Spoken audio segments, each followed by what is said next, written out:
Thank you for coming. We appreciate you coming on such short notice. Today we're here to talk about redistricting. I think that many of us probably have not been through this procedure, and so it's going to be a new experience for us. I'm Susan Moore, General Counsel of GMA, and I'm very quickly going to talk a little bit about the state law, which I think you're all painfully aware of, and then introduce Linda so that she can talk to you about the actual process of redistricting and what the kind of things that she's an expert on. As you're all probably aware, there is a state law that allows Home Rule Authority to redistrict after the decennial census. But what we have is a window of opportunity to redistrict under that Home Rule Authority. It's from the time that the census numbers become available until our first regular general municipal election following the release of those numbers. So we have a window of opportunity to do it. The problem is the time that it takes to get the data, to massage it, to draw your districts, and then to adopt an amendment to your charter which changes your districts, then get it sent to justice, pre-cleared in time for qualifying. That's really the difficulty that we're operating under right now. Because to amend your charter in accordance with the state law, of course, you're going to have to adopt your redistricting ordinance twice at 2 consecutive regular meetings, not called meetings. And you are going to have to advertise for 3 weeks prior to the final adoption of the plan. Once that plan is adopted, then of course you have to send it to the Department of Justice to get it pre-cleared under Section 5 of the Voting Rights Act, and Justice has a minimum of 60 days that they can take to look at your plan and approve it. It's very likely, if they don't get to it, that they will send a request for additional information and take another 60 days, which then puts you beyond qualifying and is going to create problems. Qualifying this year starts August 29th, is the beginning of the qualifying period, which is either between 3 and 5 days and starts August 29th. So that's the rush that we're in to try to get this done in a timely fashion. I took a look in our files to see what had been done in previous years because of this, and I found a series of letters and memos where people were just panicked. I saw a 1981. Oh, we're all panicked. Oh my God, we have to get this done. Oh, look, 1991. So apparently we're on course for being slightly panicked about this. But what we wanted to do is take this opportunity to bring Linda in and have her talk to you about redistricting. She was the director of the Legislative Office of Reapportionment for redistrictings, which is some substantial experience when you're talking about doing it for the legislative districts for the entire state of Georgia, as well as our congressional districts. So that's a lot of experience. And she's going to talk to you about how to actually do the redistricting, the federal principles you need to bear in mind, how to get the data, and things like that. And she's also going to answer your questions. So please don't be shy.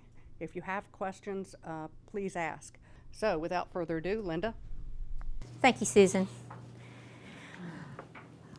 First of all, I want you to take a look at this map and kind of see any oddities. We might have a question about it at the very end, and those that can answer it can leave the room early. Otherwise, you cannot leave the room unless you ask a question.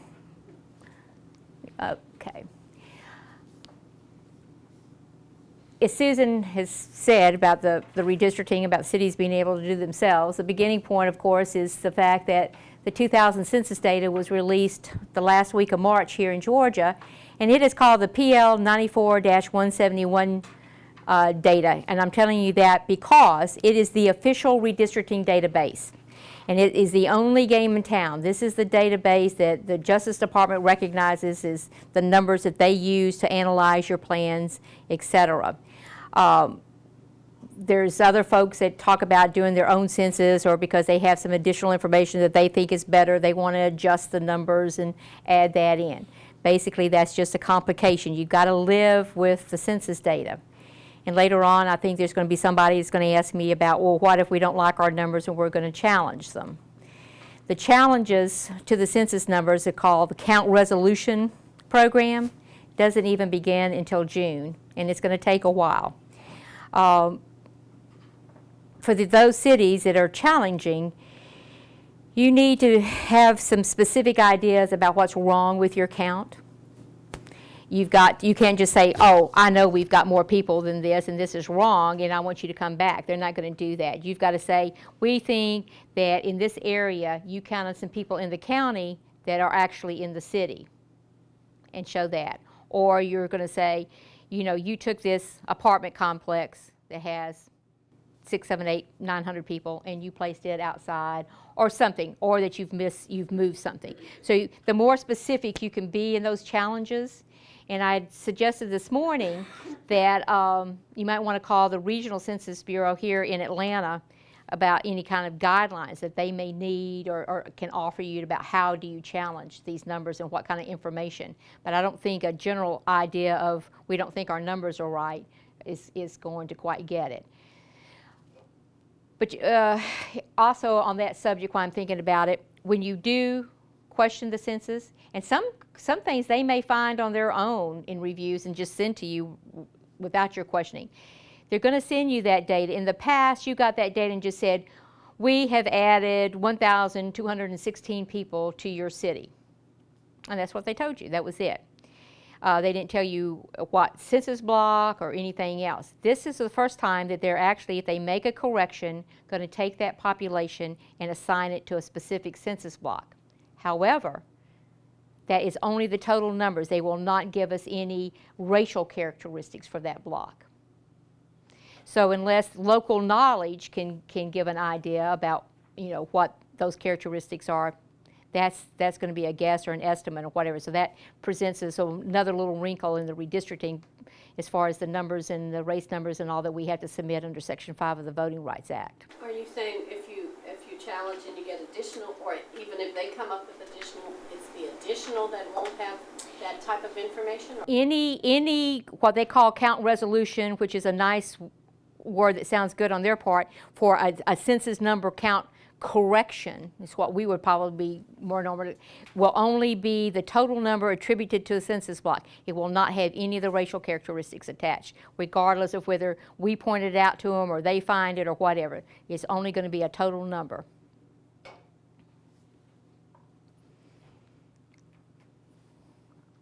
Okay, Susan said the cities had that power to redistrict themselves for this short period of time. This is something that only the cities have. County commissions can't do it. School boards haven't been able to do it. ACCG's lobbied every decade since you got the power to be able to have that power, but it's only the cities. And when you understand the background, you'll probably understand why. In 1981, this law was drafted and introduced by Representative Grace Hamilton from the city of Atlanta. And about every other census, Atlanta's elections fall the same year as we got the census. At that time, as it is now, the continuing policy was that the legislature was not going to take up local legislation until after the special session, and it would be the next regular session, which in this case would be 2012, which was too late to help the cities. So it was a statewide law that applied statewide, and probably that first year, City of Atlanta was probably the only one that really utilized it to their benefit. The problem was, from our standpoint today, that when it was passed, there was a very small number of cities that had districts. That was right the year or two before all the Section 2 lawsuits were filed all over Georgia against every county commission and city that had any kind of minority population concentration. But at that time, much of the work was done, even though the Legislative Redistricting Office was computerized. It was computerized to the point of whatever the state of the art of the computers was at that time, which meant we used the computers as a calculator for the census blocks. But all the maps were hand-drawn on paper maps from the Census Bureau. So it was a much simpler process, and when you just had a small city, you could get a list of data from us. It had every census block listed with the population and race, and a map, and cities could, in fact, have the ability to do it themselves. Now, things have gotten much more complicated. The census data is a lot more complicated, and it is much more difficult to do this by hand. You just about have to have some kind of computer capability and GIS software, and preferably some GIS software that has some redistricting capability already built in.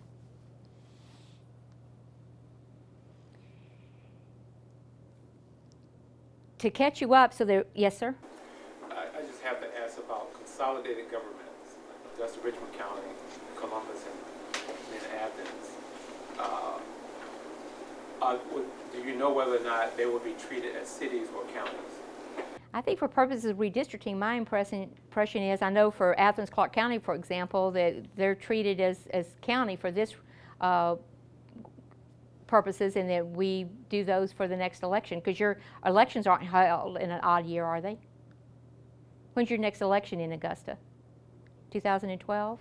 I don't know why I was under the impression it was this year, but no, it was last year, so it's 2012. Yeah. So they're treated for purposes of redistricting as a county would be. So they will be. Yeah, they cannot do themselves. The in 1971, 81, 91, the policy at the Capitol was that the Legislative Redistricting Office did not assist the cities and counties until after the legislative and congressional districts were completed in the special session. So in that fall was when the intensive work began on the cities and counties, particularly County Commission and School Board. In 2000, and this is what probably has caused some confusion among a lot of the cities, the redistricting process was a little bit different, and I hired a large staff, and they were well-trained, smart young folks, expecting this to be inundated with folks wanting to draw plans. Well, that process was a little bit different. There was a lot of plans being drawn someplace else. So I had this great, fantastic staff that was willing to go to work, and I thought, I'm not wasting this talent. So I just turned them loose on local, and everybody that made an appointment could come up and did it. And then I talked with the speaker, and I said, we've got to include local legislation in the call for the special session so we can pass as much as we can. And that's what we did, and a lot of cities were able to take advantage of that, and we started very early so we could get them done and the plans to them in time for the city elections.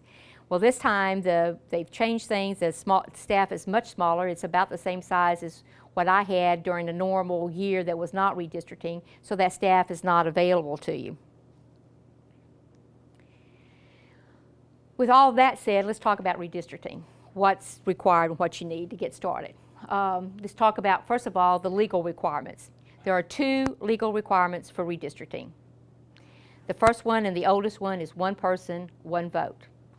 And that's an old, long-standing law that came out of the Constitutional Convention of the compromise between large states and small states, where it said the large states wanted more representation. The small states were afraid they were going to be inundated, so they came up with a compromise that the Congress, the House of Representatives, was going to be based on population. The Senate would be 2 senators per state regardless of size.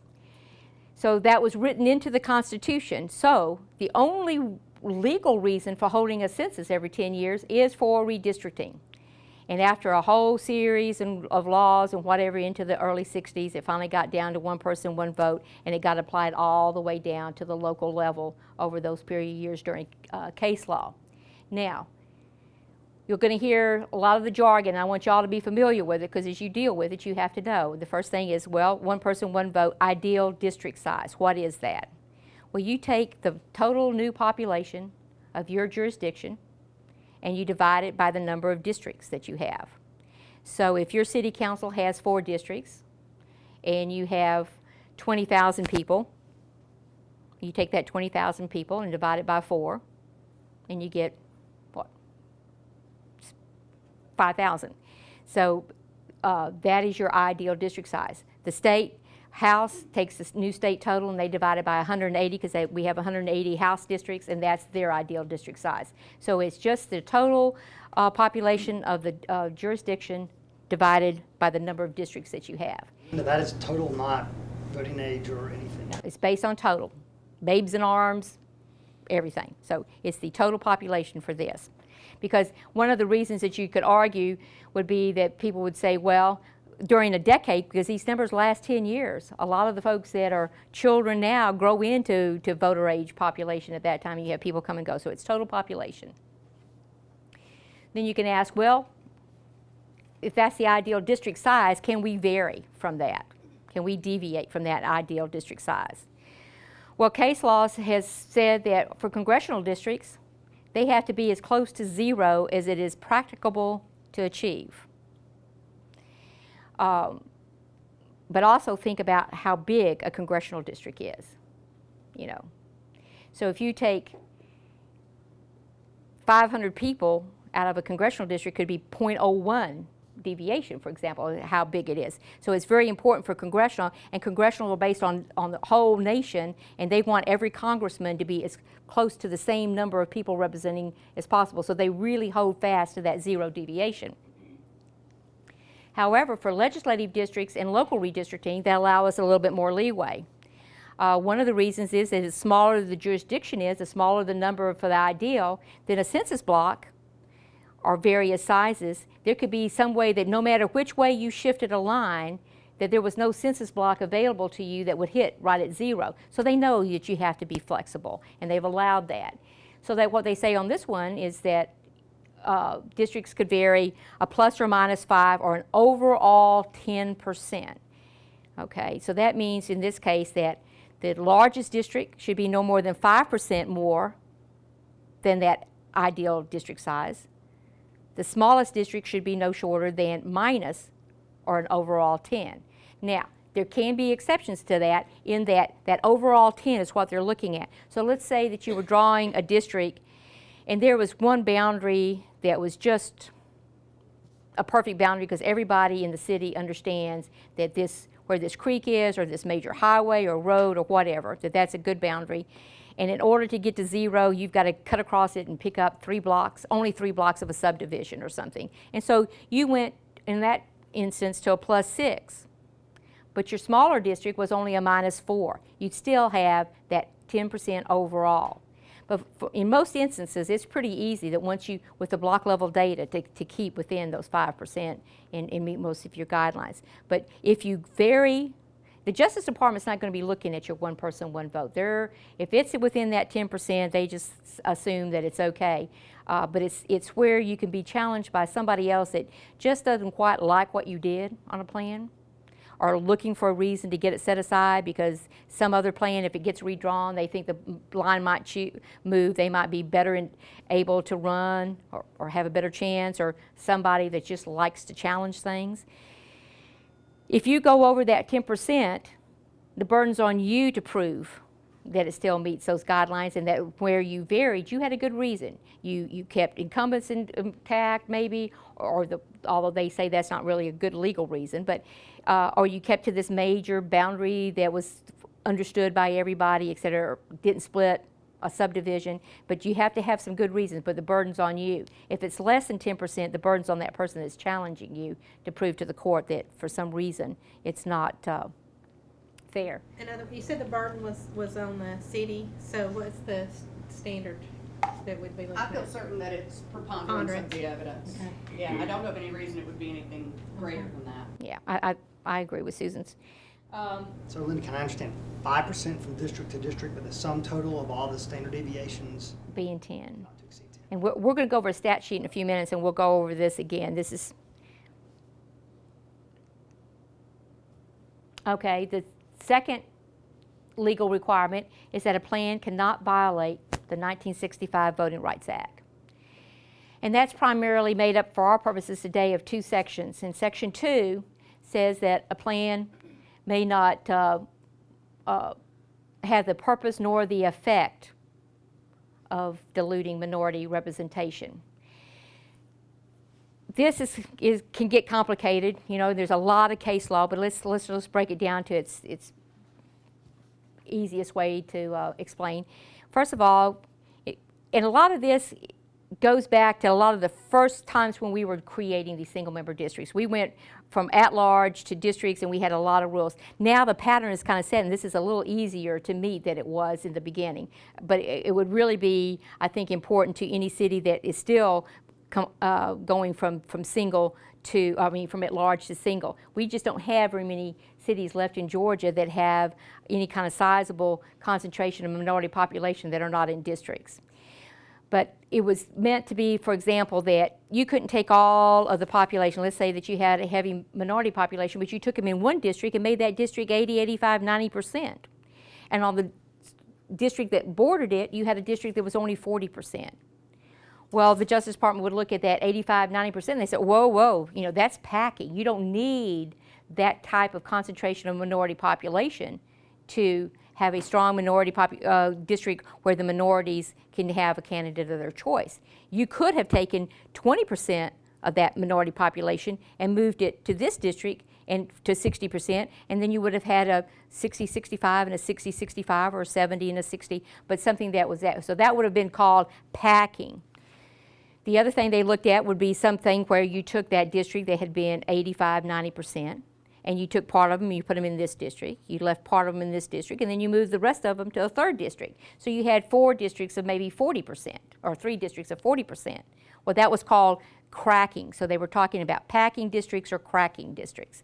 Those would have been violations of Section 2, where there was a minority concentration sufficient to support 2 districts or 3 districts, and it was very easily, the districts were compact, that you could have done that without having to draw anything that was gerrymandered or unusual looking.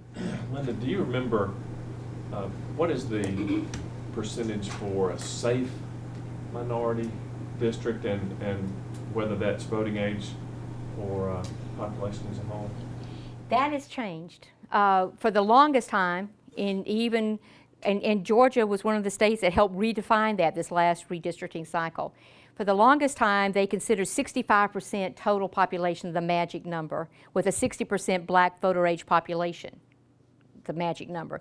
And that came from the very early days of going to redistricting, where they thought that, first of all, blacks were not registered at the same rate as whites, so that you needed a heavier total number.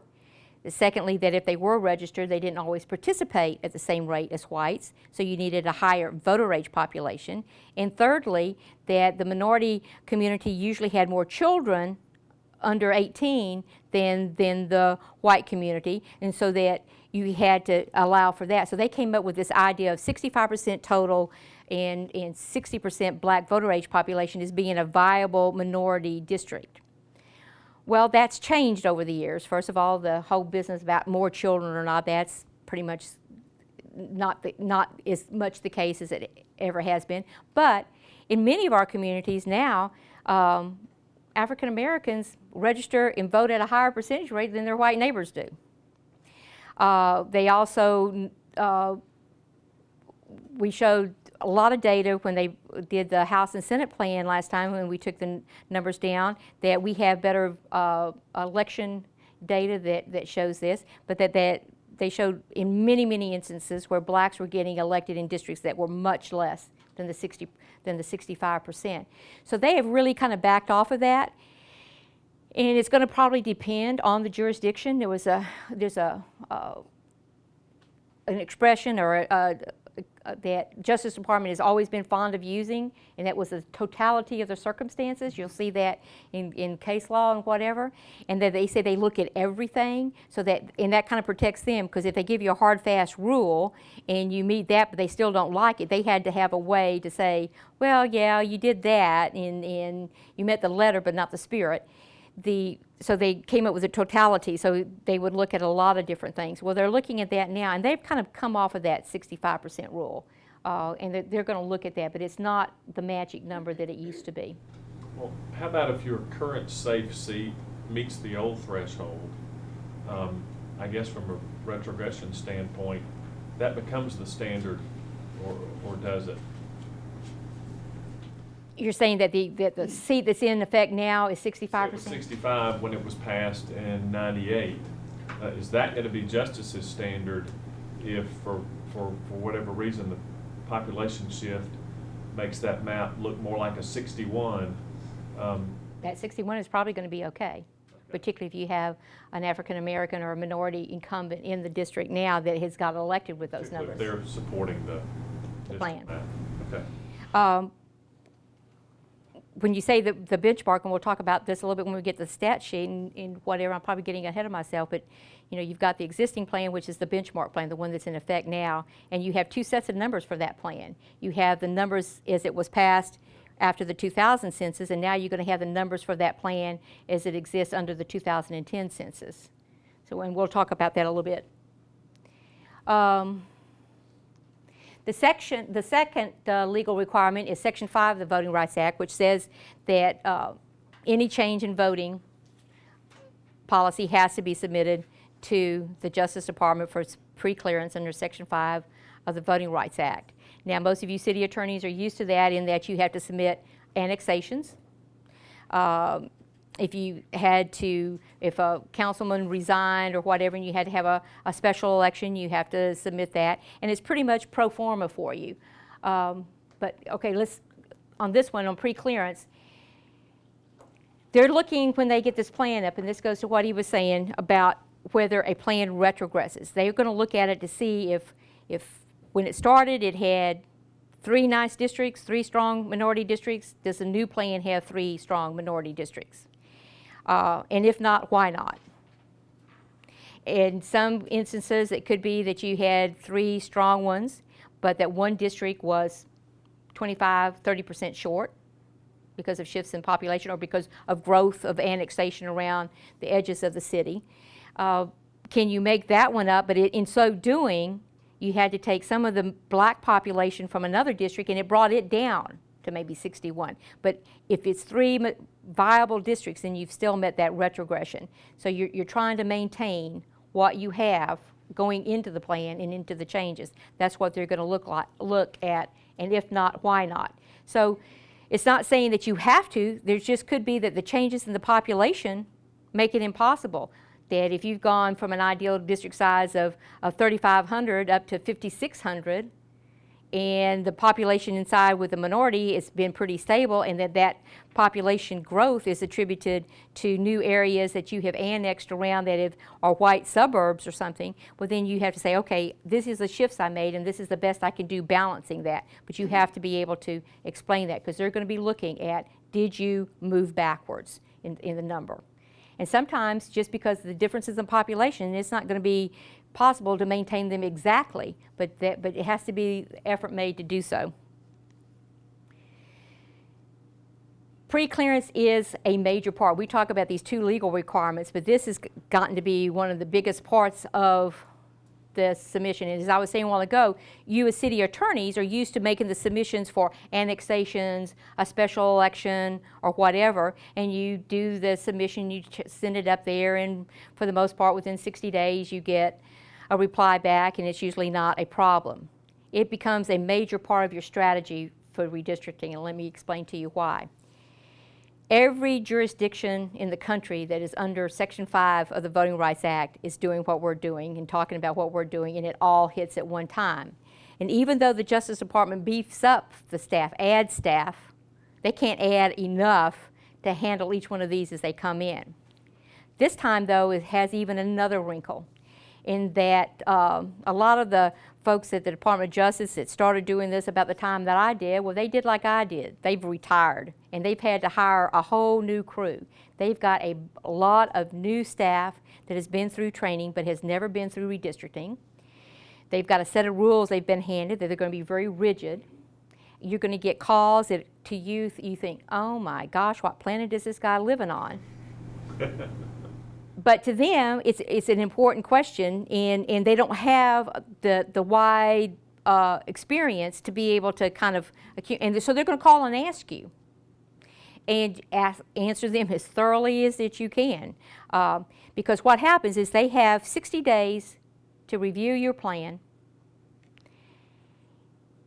At some point, if they think they need more information and they send a formal request, they get a second 60 days that does not start until they receive that information. So if it's something that's real esoteric and kind of hard for you to come by and get up there, and it takes you get the letter, the official letter or whatever, and you start getting it together, and it takes you 14 days. Well, they've got 60 days plus 14 days plus another 60 days.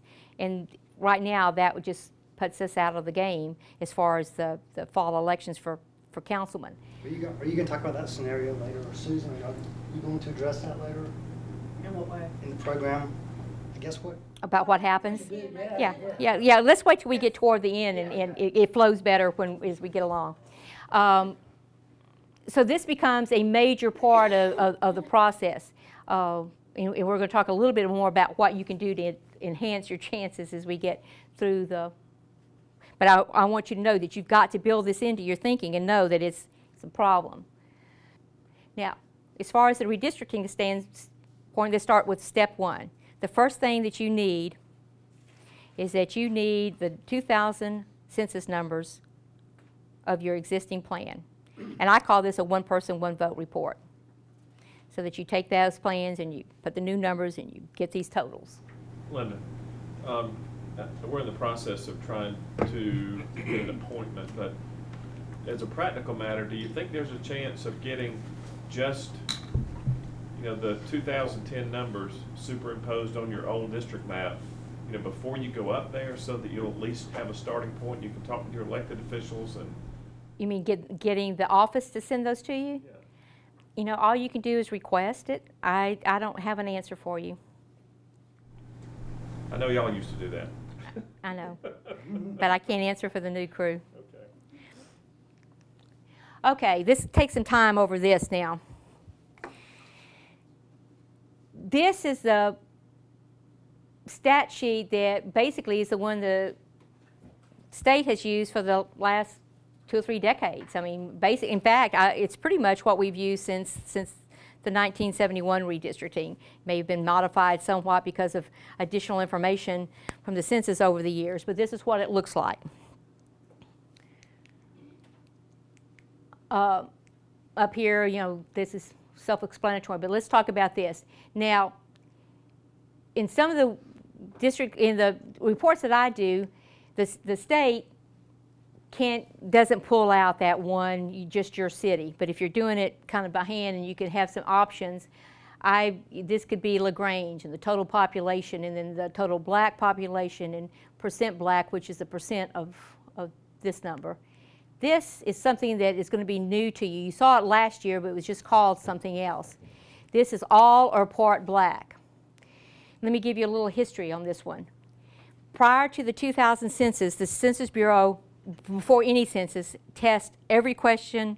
They get feedback about the last census, and that's already started for the next census right now as we sit here. When they tested the race question, and they did it among the minority groups, the prime thing that came back to them is that they didn't like being forced to answer a single race. And I think the example that the Bureau uses the most is a mother that was in the audience, and she said, "My children are of mixed race." And she said, "I resent being forced to force them into one race or the other and deny their full heritage. I want to be able to answer more than one." Well, she wasn't the only one saying that, and it struck a note with the Census Bureau. So and race is self-determined anyway. When you answer that on the census form, you decide what you are. So they decided they would change and let people answer however many they wanted to, whatever they thought was applicable to their circumstances. Well, some in the African American community, NAACP and whatever, thought, well, yes, we can see that, but we're also really worried about what that does to our numbers for redistricting. So for the 2000 census, I call this, and you'll see this on any stat sheet that you have from back there, I call this black combo, black in combination with another race. So I gave black, and then I had black in combination. Over this 10-year period, with that being a new category, the thing that has fallen out that most of us started calling it was all or part black. So that's what that is. You also, as you look at stat sheets with your council, some folks are starting to ask, well, where are the whites? This stat sheet is designed for Section 5 submission. It's the information that the Justice Department needs for preclearance. So basically, if you needed that, for most of us, you take this population and you subtract this, and you have white. But now, it also includes the Asians and whatever. But for most of us, there's not that many in our populations. There are in some areas. If you're in Gwinnett, some areas that becomes very important. We might have to pull out separate numbers, but that's what that is. So you've got all apart, and then you've got that percentage that's of the population. So this percentage is this number, what percentage this number is of the total. Hispanic origin. For some of you, this is just going to be informational purposes only, just to give you another little piece of description about your community. There are some communities in Georgia that it's become very important. If you're in Gainesville, you pay attention to that. If you're in Dalton and some of the other ones, you pay attention. Not so much for us. for the most part, this is not a protected voting minority. For most of us that have some kind of concentration, most of those folks are not citizens yet.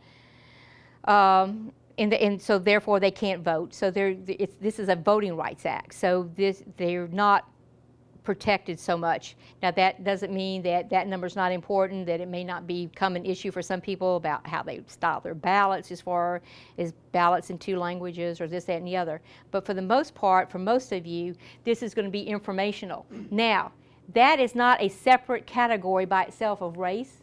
The race are white, black, Asian. Latinos can be black or white. Most of the ones that come from the islands are going to answer black. A lot of those that come from Central and South America are going to give white. So the Hispanic is not a race. It can be different things. It's just it's a ethnicity question. So that's there for informational purposes. And one of the things is that 10 years ago, the Latino community worked so hard with us on the census to get their people counted. This was one way to kind of show their numbers of what that effort did for us. They gave us a 13th congressman, to be honest with you. Without those folks' cooperation, we would not have gotten that 10 years ago. So that's what that is. Now, the second line is 18 plus population or voter age population. So those are the ones out of the total. So out of this 23,643, 17,230 are voting age. And then there's the rest of the numbers going across. Linda, what do you think the percentage, what would be the percentage at which that Hispanic population would become effective for voting analysis? I think the question is, when does that become, is the voting population, when are enough of them citizens that are registering to vote that they've become a sizable population and that are concentrated enough in one place that it becomes, feasible to look at what they are. Look at these numbers. I mean, they're scattered all the way down the list, and that's what I'm seeing so far in the stat sheets I've done. Every once in a while you'll see one that's a little heavier by several points than the others, but for the most part I'm finding them scattered. The best thing, I guess, to track that would be to work with the election offices in the counties and see how many Latinos they have registered, because they're tracking it on the race characteristics that they maintain. So if they know it on the registration form, and thank goodness most of the Latinos moved in after we had added that to the voter registration form. You know, for several years, for a couple of decades, we didn't have that on our voter registration card, and we kept getting asked for it. And so finally, they restructured the voter registration card and added that. So I think that would be your best way to track as to when it needed to be of concern, would be through the voter registration numbers. Okay, now, so those numbers. Now, let's go to this. This is kind of the piece de resistance. This district, here's your population. Here's how much it varies from this ideal district size of 3,940. So this district was only short 80 people. In this particular one, because the ideal district size is so small, 79 people seems pretty insignificant, except in this instance it's a minus 2%. You've got the next one down though, it's a minus 24.82%, with the largest one being down here, which is a plus 30.53%. Okay. This is a good test because I always look to see when the stat sheet, when I print that number matches what I filled in up there. And if not, you got to go back and find out where you left some folks. Thank goodness my software will look for left out geography if it's embedded somewhere, but that makes it a little easier. Okay, these numbers down here, oh, some of them, you know, hardly ever get looked at, but this population range, this tells you how much of the population is in the district that's the shortest, which was the 2962, to the largest, which was the 5147, so that's just the real numbers. The absolute deviation range is just the number, so the biggest one was a minus 978 people, and the largest one was 1,207. The overall range of those two added is 2,185. These next two numbers, though, is what you really focus on. If you want to do a quick look at a stat sheet and see whether you have problems, you look at the percent deviation range, which is a minus 24, almost 25%, to almost a plus 31%. Remember the plus or minus 5, obviously this one's not getting it. And then you have an overall deviation of over 55%, which is a long ways from that 10%. So that's what you're looking at. Yes, ma'am? So Linda, you're building this data sheet, or the city attorney would be building this data sheet? I mean, where is this information? We build this, it comes from somewhere? Okay, there's a couple different ways. It's very hard for you to just get the raw data from the Census Bureau and a map and do this yourself anymore. If you were a little small town that had maybe 30 or 40 census blocks in there, it might be possible and you could do it. Most of us aren't like that anymore. It's a little bit bigger and more complicated, and there's too many, like the race cells, when I show you how many, there's like 64 different combinations or something. That becomes very, very difficult.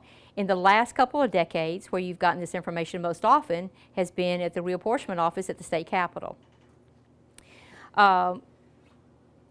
Some cities have had GIS technology for quite a while, and they've been able to do some things for themselves at this point. So you've seen some things from that.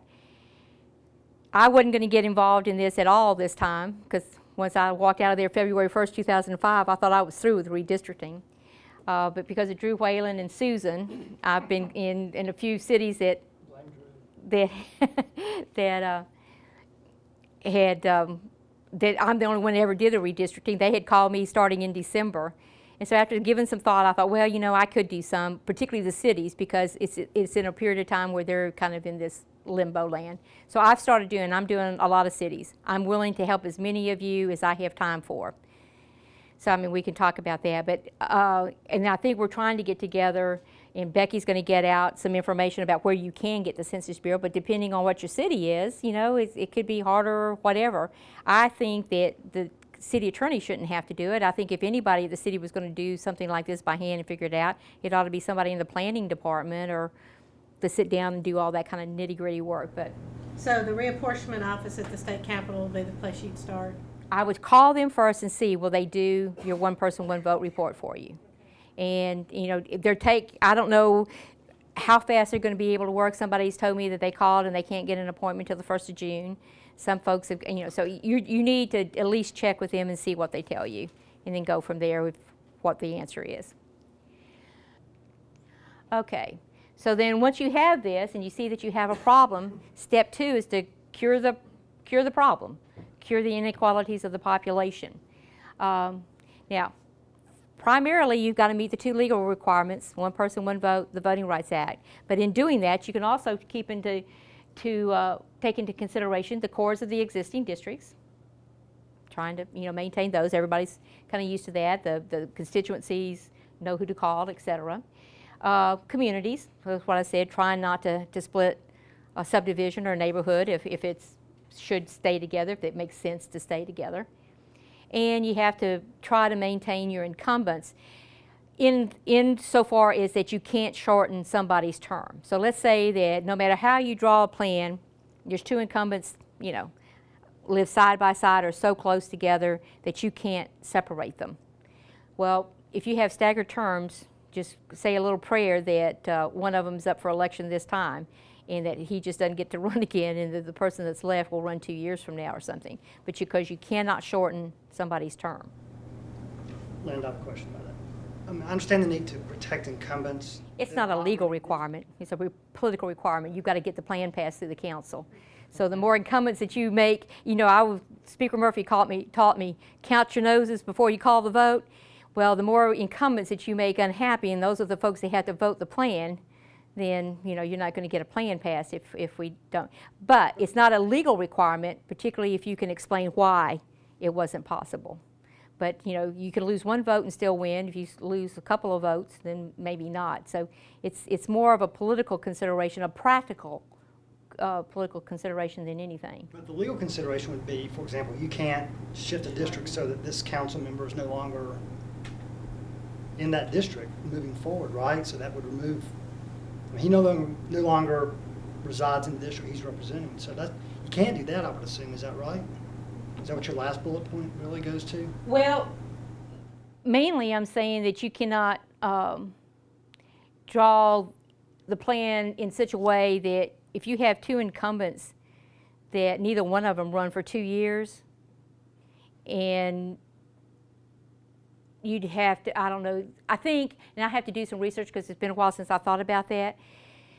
I think we used to do some language where we let somebody serve out the rest of the term and whatever, but we got around it. But you've got to do something that accommodates all those incumbents and that you don't shorten somebody's term. And there's some different ways of doing that. And some of them was with some language within the bill that they came up with that would allow somebody to finish and then the next one run or whatever. But you've got to figure out a way to accommodate that.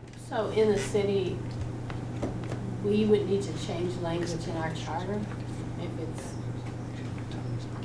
to reflect that. I know in Atlanta. Oh, you mean like if we had a situation just like that? Yeah, and you know what, and Susan and I need to do some research on that specifically. But I know you can't shorten somebody's term, so we've got to find a way to accommodate that and let them finish that term somehow. Now, I will tell you, there's the vast majority of plans that I've drawn, I've been able to keep incumbents separate.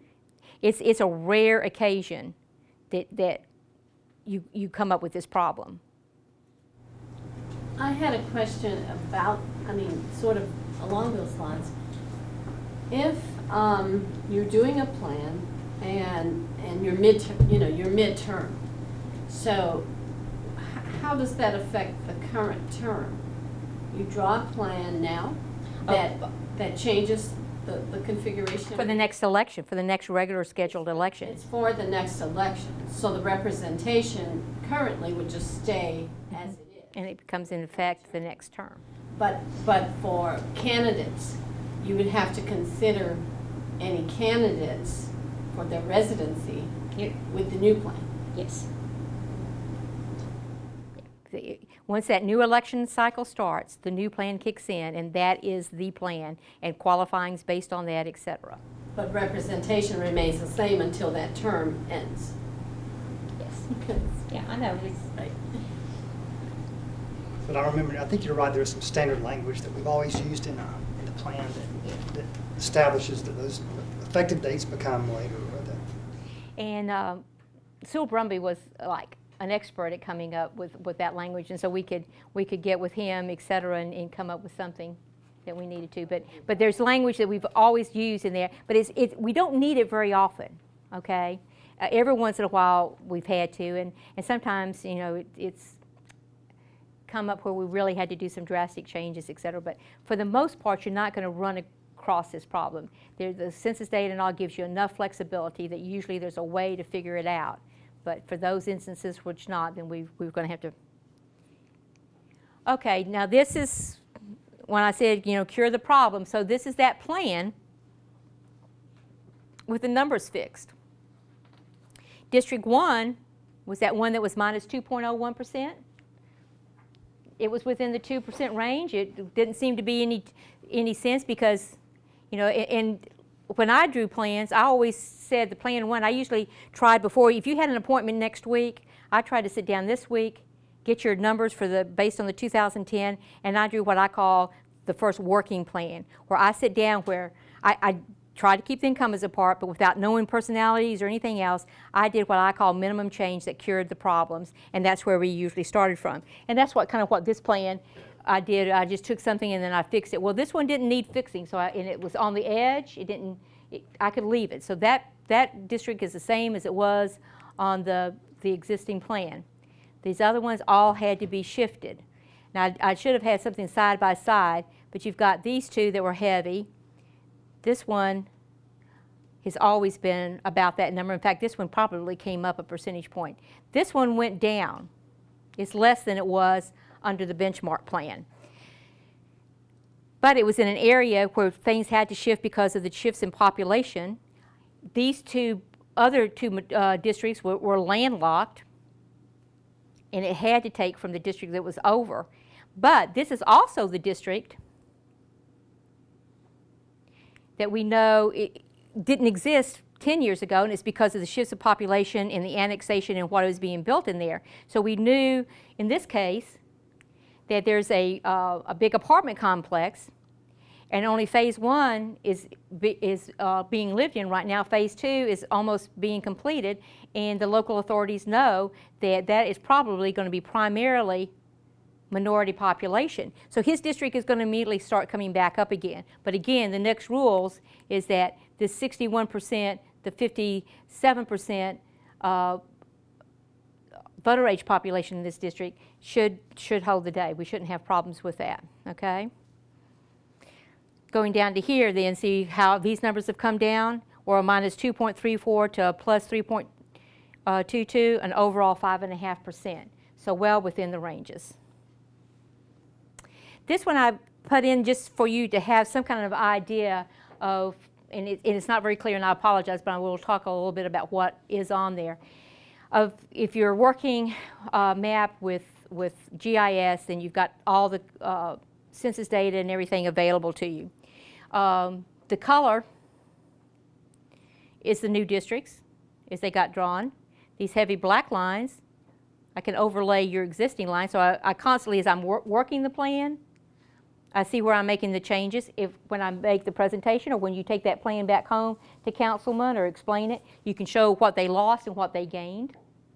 And then here is not very clear, but here's a red star where in this particular area I've marked the incumbent. But more importantly, what you're seeing here, see those little numbers? This one, for example, that is a census block. The top number is the total population that's in that census block, and the bottom number is the percent all apart black. So as I start having to shift population, trying to equalize the population, but also maintain those minority percentages, that's a key piece of information. So I know before I shift if I'm going to get the kind of numbers I need to cure that particular district. So those are tools that are there. Here is your changing. For District 1, for example, here's where I'm starting from. I'm going to move a block that has 64 people in it.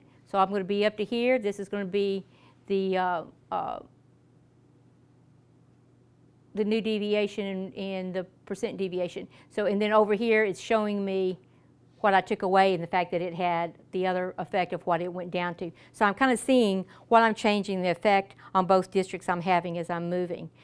Very, very seldom anymore do you draw a plan from just scratch where you have the city white and you start going block by block. For the most part, you're going to have an existing plan that you're just shifting to cure the problems. Every once in a while, if you know, there are some, I guess, instances where you would start from scratch, but not very often anymore. And I think for the most part, the municipal code says that you should make minimal changes just to cure the problems.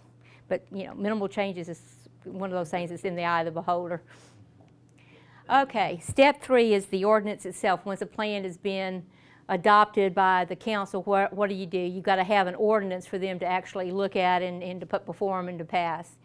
First decision you're going to have to make is how do you describe these districts within that ordinance? And you've got 2 choices. You can do a meets and bounds description, which 25, 30 years ago was kind of the standard. And only in the Legislative Council wouldn't allow us to do that. The city or county attorneys had to do that, where you start at a point on the city limits and you describe by street, going southerly, easterly, or whatever, until you take that district where it touches the city limits again. There's lots of good reasons for doing that. Anybody could pick up the ordinance after the fact and see where the districts are. If they had a city Chamber of Commerce map or one from the bank and figure out the districts, and if they didn't want anybody to know they were considered running, they didn't even have to tell anybody they were looking. But it's very laborious, and I always double checked them. I can't tell you how many I found mistakes in. So it was kind of a partnership between me and the city attorney about correcting these things and checking, because it's very tedious and it's very easy. As you're looking at it, you're thinking left, right instead of east, west, and those type of things. The other option is a census block description, and that's the only thing that the legislature has used since the 70s to do it. And more in the last couple of rounds, that's basically what the local governments have gone to. And that's where each district is described in terms of census tracts and blocks. That is very serviceable because it's fast, it's easy to do, it's easy to then double check, etc. John Q or whatever can't pick up a copy of the ordinance and figure it out. You know, you'd have to go to the trouble to get a census map with the census geography designations on there and whatever. But it's the fastest and the safest, and if you're under time squeeze, it's probably preferable. In that ordinance, there's a couple other things you might want to consider. First being language that the ordinance will not take effect unless it's pre-cleared by the first day of qualifying. And to me, I kind of think this is pretty important. First of all, it just clears away any indecision, any confusion as to what you're going to hold the election on. We had instances where we'd get close in, 58 days and it was the first day of qualifying, or we're right there and they kind of thought it would probably be clear and give it a couple more days. Well, we were in the middle of qualifying under a new map that had not been pre-cleared. And then if they come back with those questions, you're in a pickle. So if you just make it clear, that way the election people know what they have to go forward on, because you don't know how much work it is for them to implement one of these in a short period of time and get it right. And most of the counties do not have GIS capability to help them. They do this by hand. So that's the first one. The second one, you may want to consider some language in there that says that if there's any piece of the city that didn't get described by a census block, let's say that you had a late annexation or something and didn't get picked up, or something just flat got left out, well, that piece of geography goes with the district that it's contiguous to, or if it touches two different districts, that it goes with the district that has the least population. And this is just one of those cover your fanny sections. Yes, sir? What if we've annexed a large tract since the census date, but it's already in effect? Will that show up on the map we'll be using when we're doing our? Not unless you tell whoever's drawing the map and give them a map so they can, it'll have to be kind of hand edited on there, but you also need to give them the population. So at the time that it was annexed, since it's been annexed since January the 1st, 2010, was it empty land? If not, how many housing units do you have in it? In the case of the housing units, what the best thing to do is that in the census data for your city, they'll tell you how many total housing units you had and how many occupied housing units you had. Take your city total and divide it by the occupied housing unit count, and you're going to have the average number per housing unit. So if you know that you've got X number of parcels out there with residents on there that are occupied, sometimes you have right now, if I drive to McDonough, I go through 2 or 3 subdivisions that are brand new. They're still sitting empty because they just finished as a crunch hit, and there's nobody there. You can't anticipate what might move in there in the next 10 years. It's what's on the ground right now. But you're going to have to come up with some kind of number of occupied and then apply that. Now, you may or may not know racial characteristics, depending on how large a population it is. So in those instances, if I do that in the census block and take those in of the block they were in, and let's say that I see that amounted to 30% of that block population, then I make the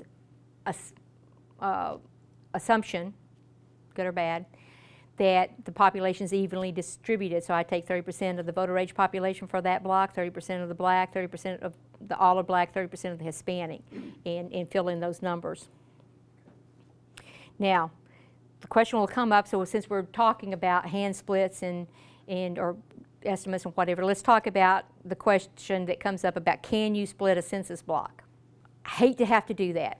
Sometimes you just can't get around it. You're going to have, and particularly the smaller the city, the smaller the ideal, you have census blocks that have a public housing complex in there, a whole new subdivision or something, that all of a sudden that block is 1,500 people. And there, where do you put that and you still maintain your population balance? You might have, part of the problem is the Census Bureau, what they have to use for block boundaries, and they have to use the outside visible, whatever they can connect all the way around. It's not a nice square city block as we think about it. It could be several shapes. It's going to go around from this road to this road, over to the highway, down the creek, down this railroad, back to this little road, and then back up to the main road. In that, you have this road, and you have subdivisions here and subdivisions here and a big empty space down the middle. Hopefully, that big empty space down the middle is something we can use, and it's something visible that we can describe. And then we do the same thing, is that we get the housing unit count on one side of it and do as I explained. And it's because, or maybe it's because you have subdivisions here and subdivisions here because there's a creek, and that's a watershed area. And so those houses back up to that water, and there's nothing else that's going to be built there. You've got that. But we have to have a way to describe that split to do that.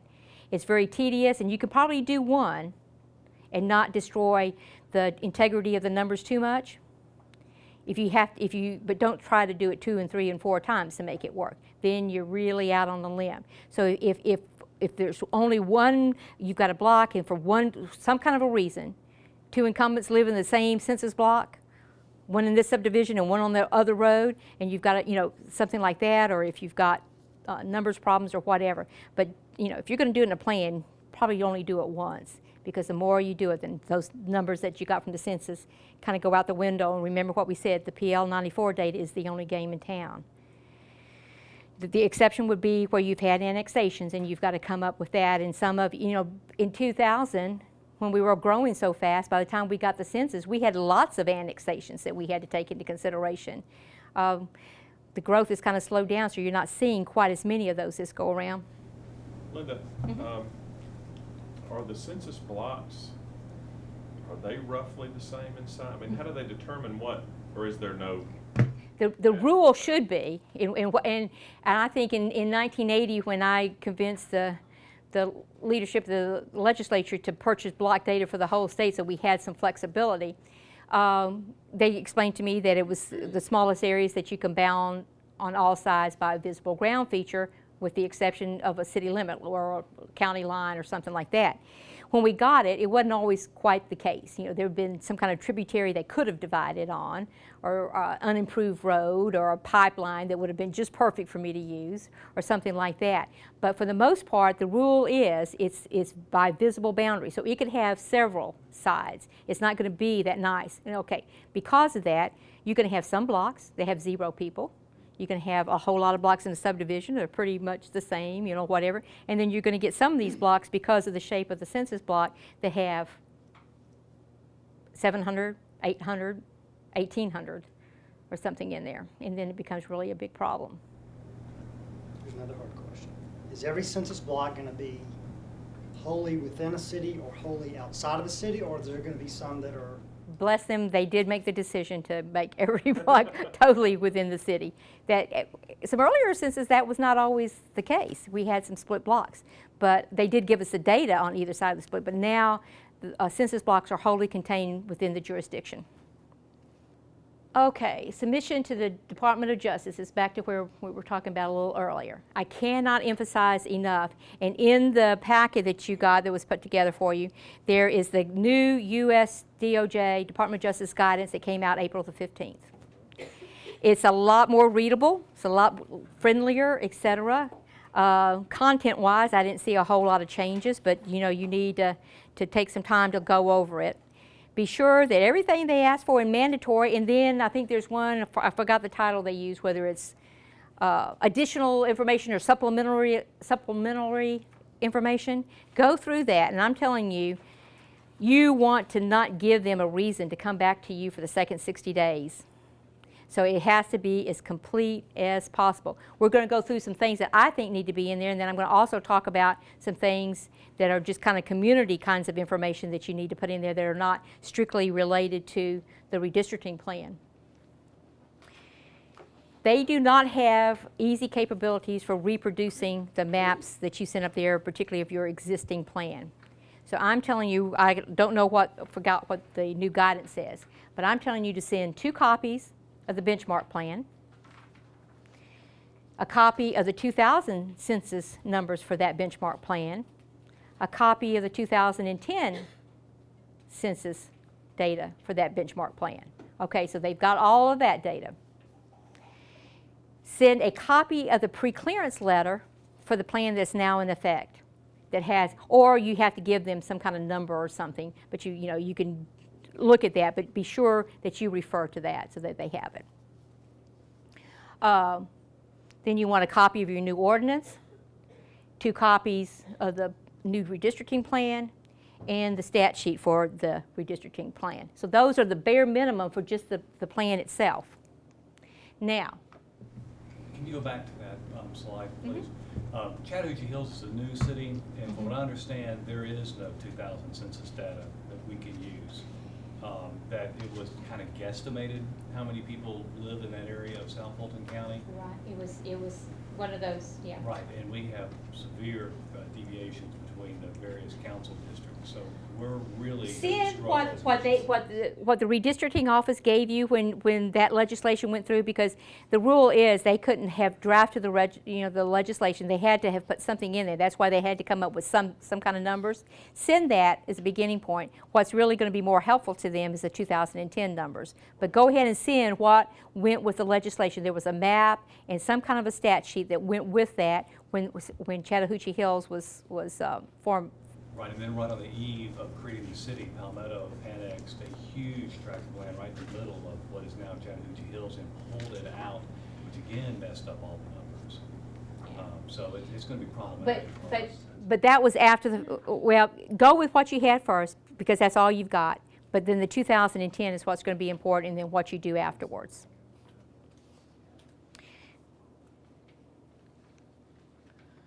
Okay. Yes. Is this what's new? Yes. The reg, this CFR, Mhm. this isn't that the new stuff? You have the old CFR stuff and the new, because the new stuff just has the new information. They didn't reprint all of it, they just did new stuff, so you have to have both of them and read them together. Isn't that nice? Isn't that nice? And you have a cover letter. I did a draft cover letter based on the new materials. And that has some information that you'll find helpful responding to things like, under what authority are you doing home rule redistricting? When did the state pre-clear that? I already got that from the AG's office and put it in the letter for you. But the rest of it you're gonna have to sort of fill out yourself. And they are encouraging you this time, to do the electronic filing, if at all possible. It's on the letter, is the cover letter in your materials, is the website for electronic filing, which is now available.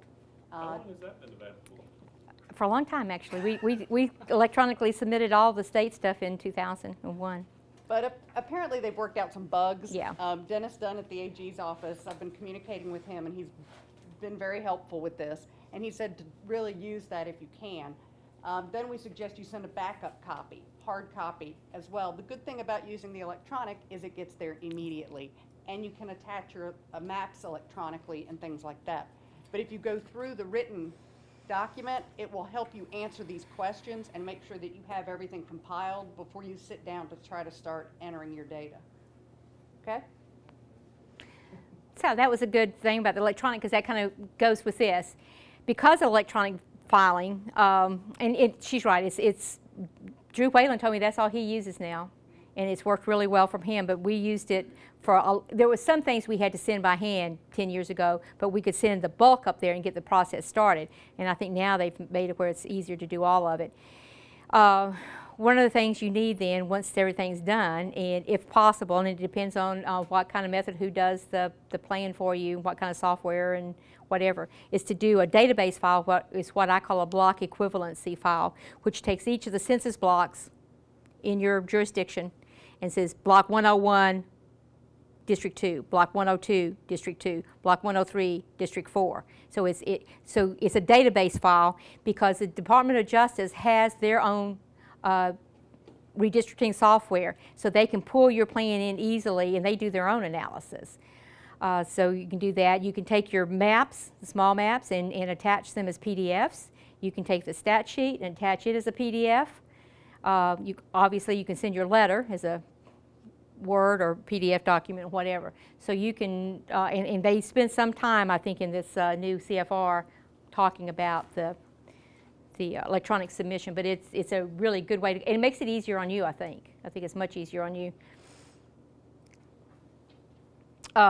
there again, also they often request election data, so I'm not sure whether you, unless they ask for it in there, I think that's something you wouldn't know whether they're going to look at it or not. An instance that I could think would be helpful is that one of the jurisdictions I've been working with has had a big shift of population. It's changing, and African Americans have moved in from some other counties and filling in, and so they've got a district that didn't exist before, basically. And an African American was elected last time, but by only 70 votes. Well, they're going to have to do some shifting, and that election returns for that may become very important in that consideration, depending on what they're able to do with that district. Linda, I think they want election data for, if any elections have been held since you last submitted anything. Yeah, so you just send the returns. If you routinely include it, I mean. Yeah, well, if it's mentioned in there, folks, I cannot overemphasize, put more things, err on the side of caution, and put as much information in these things as possible. Along with that, they ask for community contacts, minority community contacts. They may have some of their own, but you want to put those down. You want to mark which incumbents might be minority members so that they can say that they were part of the process and what they thought about it. If you've got some other active leadership that comes to city council meetings that participates, puts their name and phone number in there. If there were articles in the newspaper about the redistricting, where the local paper covered the council meeting, have somebody clipping those articles and attach that in your hard copy. You can't obviously send that electronically, but that can be in this backup folder that you send the next day. You want to put that information in there. If there was a public hearing and minutes were kept, you want to put that information in there. I think they use something in there about the process, et cetera. So, go through that. You want to fill all of that in. Okay, the place that you ask within the letter for expedited action, and you tell them why, and you tell them that we have qualifying the first day, August the 29th. A new thing, and this is something Drew Whalen brought back to me about 10 days ago. He was in D.C. at a seminar, and one of the folks that was there with him is the new assistant chief of the voting section. And Mr. Berman told him, put it on the outside of the envelope too. Put it in there that says expedited action and put the date of the qualifying on there. When they get this envelope, whatever, it goes through some various steps before it gets to the person that's going to review it. Put it on the outside of the envelope as well as on the letter requesting it. Okay, what happens if we don't get all this done? Well, if they're badly malapportioned, a plaintiff might ask a federal judge to enjoin the elections until you can come up with a new plan. Once it gets in the federal judge's hand, The incumbents will be fine with that, though. Well, in some respects, you're exactly right, except that the judge may decide to draw his own plan, and they may not like that one. If you have a plan that you've already done and you tried your best and it's sitting at justice waiting for preclearance, they may just take that plan. They may take that plan and make a couple of changes just so they can say it's a court-drawn plan or something. But it could very well, depending on the timing, it could change qualifying the election time or whatever. It's kind of hard to tell. Once it gets into the federal judge's hands, it's kind of hard to, you're not in charge anymore. If you go ahead and you get the election held under this one that's badly malapportioned, somebody that just didn't like the outcome could then challenge it and say it's violation of 14th Amendment, equal protection, et cetera. They look at those numbers, it was 55% or whatever they were pretty good. That's all the judge has to say. He's going to set that election aside, get a new plan drawn, or he'll set it aside until the legislature can act or whatever, and then you're going to have to pay to hold a new election. Or no one may care. John Q down there may just not even be aware of this, have any stake in the game, etc., and you hold the election and nobody says anything, and then you get your redistricting done before the 2013 election. Okay. Oh. I didn't know that was on there. That was one of those things you guys added. Are there any questions? Remember, you can't get out of the room without one. Yes, sir. What about a prison? That's a good question, thank you. Your local jail, you're probably kind of stuck with that. That's your local folks probably waiting for trial or whatever. But if you've got a state prison or a federal prison or something that's in your area, what I started doing 10 years ago, and now all the new stuff that's coming out that I've seen from other states, more and more of them are doing this. I took it out of the population before I ever figured the ideal district size. Because most of those prisons in some of the smaller towns had so many people in there, they'd be a district and a half by themselves and nobody to run. I mean, it was just ludicrous. And it's easy to justify why we do that. The DOJ didn't object to one of them. Once we explained that we pulled that out. It was state prisoners. They were not, they weren't able to vote. So I've taken those out and then refigured and worked around them, because usually the numbers are so big in a smaller town that you can't really. Now that is not the case though with colleges, private schools, etc. Those you have to keep in the count. Prisons is about the only one I know that I would tell you could do that with. Okay, anything else? Yes, sir? And I've had a conversation with one of your clients about this. What do you think good policy would be about how many plans to take back to your local government for consideration? I will tell you that if we come up with a good working plan that solves all keeps it incumbent in each district, it keeps the numbers where they need to be, and they'll take it, that would be the one to go with. If once you present that to the council, if there's some questions or comments and somebody feels really strongly about that, then you have Plan 1R, one revised, and you make those changes as response to those concerns. Every plan that's considered, you have to submit part of the submission process. So if you looked at 5 plans, you've got to have all of those 5 plans and all the material that goes with them to submit to justice, and you have to tell why you didn't take each one of them. And if there happens to be one that may be a little bit more to their liking than the one you sent, then you may have some problems. So you don't want them a lot to have to comparison. If you've got one that the council likes and will pass it, that you feel meets the legal requirements, that would be best. Also, the other downside at this point is that it takes time to come up with each revision, and it slows the process down, and you're against a deadline right now, so you want to minimize the time that it takes. But if they're just totally unhappy, then it's going to be good to take the time to try to fix it. Do you or Susan have an opinion on public hearings? Do you recommend them, not, or? Yes, I think they're a good idea. What you may want to do, though, is attach those to the city council meeting, not make a separate one because of time. Just, advertise publicly in your local radio, whatever, that it's being considered this, and we would love public input and let them come. Do you need more than one public hearing? No, I don't. It's up to the jurisdiction. I mean, you could have as many, but I think right now, under what we're dealing with, if you had one with the time frame that was well publicized, I think that would meet the spirit. Susan, what do you think? I think so too. I just think it's important to show an opportunity for the public to review and comment. That's important to justice, I think. We're not in the time crunch. Okay, I mean, another way to get around that, not around it, but a way to make it easier and whatever to maybe also meet that is that, depending on your jurisdiction, if you've got a website for your city, is take the PDF and the stats and put it on your website and advertise that it's there, that they can look at, and then give them a space on that they can send you a comment back. Right, and I do plan to do that. Yeah, all this electronic stuff we have now, I mean, there's some blessings in that as far as being able to do this. And Justice Department looks at the fact that there was some public input. Okay, anything else? Yes, sir. You draw your ordinance, your charter amendments, so that this is going to be the new districts, but if it's not received preclearance by qualifying date, we're going to assume this is okay, but whatever, that it's not okay? You proceed under your, All the ones you write correct, down? you proceed under the Preclear ordinance. Okay. If not precleared, you proceed And under it's your just old the one. qualifying is going to be what we have right now? Correct, Okay. correct.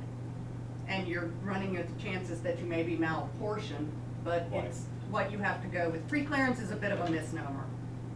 It's preclearance before you can Can you really do can it? have your election on it, but you have to fully adopt it before Justice will look at it. So you could even, the preclearance could come in the time frame from when qualifying has ended and before the election. Yes. But you Correct. still have, then you would Game of still be chicken. under your current system, not the new pre-clear, because you don't have any candidates who, maybe you don't have candidates who qualify. Correct, but, and you may hold your election under your current one and then get a challenge Right. because you're malapportioned, because you sent all that information into Justice showing that you were malapportioned. Admitting that you're. I mean, and in which case, then a judge may order you to hold a new election under your new plan. No good deed. Right. Right. Yeah, because you do really have to sort of show, why did we change these lines? Because we were malapportioned. Right, but you have to Um, be pre-cleared to do that. And you have to be pre-cleared, so, you know, it's this dance that you have to, go through, right, to get everything done, but you hold your election on the last pre-cleared plan. Okay. What else? Yes, sir. What if you just left it alone for? This election? For this election. I know you, someone still could say, hey, you malapportioned. But if you thought you could not get it done, See, all of this is sort of a gamble. I mean, either choice you make, it's got the pluses and the minuses. And there's going to be a lot of them that are going to have to make that choice simply because they're just not going to be able to do it for lots of reasons. At least maybe if you went into the court, you know, you ought to be able to at least say, well, I called the redistricting office at the state and they said I couldn't get into the 1st of July. Or, you know, we tried this, that, and the other, but there were no open appointments prior to, and that it's so complicated now we can't do this by hand. I mean, at least you have some reasons to show that you did make a choice, but you just couldn't get the help to do it. You could build it that way, you know. But you know, a lot of people, Justice Department doesn't really get upset over one person, one vote, unless it's a case where there's a minority population that if under the new census that you could reformulate and make a stronger district or make a district period, then they might get interested. But that's not so severe that one election probably one way or the other would make a difference. It's folks that are trying to find something wrong to challenge it for whatever reason on the outside. If you get a Section 14 equal protection lawsuit, it usually comes from some John Q. citizen that thinks that changing the lines will be better for some reason. So, I mean, there's going to be a lot of people that don't get to it. So Linda, Justice drops census block information into their own system and produces, and that's how we could use an independent contractor like you, because we'll still have the raw data, but you're saying we don't have to have a plan crunched by the state computer reapportionment office, because Justice does their own. Well, I mean, you have to present them with a plan with those numbers. I mean, Oh, they're not going to do a plan for what you. I'm saying is, we don't have to have a sanctioned reapportionment office at the Capitol map to send up there. No. Okay. For example, let's see, I'm trying to think, don't hold me to this, but I want to say there are some cities, and I want to say even 10 years ago, that city of Gainesville had some pretty sophisticated GIS and whatever, and it was laborious and whatever, but they actually did draw their own plan and send it in. You know, whatever. I mean, you know, you can do it if you've got the capability and you've got time. Now, I don't think they had an election. I just don't remember the details on that, so I shouldn't wander too far on that. But you can, yeah, you can draw your own plan. That's the beauty, and that's what the cities have that the counties don't, the ability to do a plan on their own and go ahead and submit it to Justice without going through the I was legislature. referring more to you're doing it on our behalf. But I guess the same principle applies. Yeah, yeah. There's only me, and I'm by myself, and I've told Susan and whatever, I will help as many of you as that want me to help you as I can, but there's no way that I can do everybody. So I probably, if I'm going to get into this, the rule I've been using is first come, first serve. So I've been doing them as they come in and try to, you know, I will tell you to just for if it's not a really large city and complicated, it takes me about 3 hours just to put your plan in, get the incumbents plotted on there, and just to come up with that one person, one vote report. That's the first step, and that's about 3 hours of work. Can we just see in the room who has actually received word on when your appointment is if you've asked for one from Reapportionment Services? Can I ask the month? Next Wednesday. We haven't heard yet. Anybody else? Questions? Thank you. Thank you. Terrific. And we'll try to provide what assistance we can. We've got Becky and Corey in the back who have been working with Linda trying to learn how to do some of this, and we'll do what we can to help you.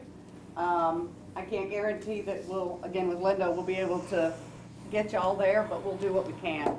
And if you have additional questions, please let us know, and we will try to look them up. We will also be putting an FAQ on our website. We're taking the questions from today's sessions as well as the questions we've been getting on the phone and putting together frequently asked questions. We'll be putting that on our website as well as the PowerPoint materials and some of the materials you have in your packet so that they're available to other people in your city if you want to be able to have them access those. So, do y'all have any other questions before we call it a day? Well, if not, thank you very much for coming. We appreciate it.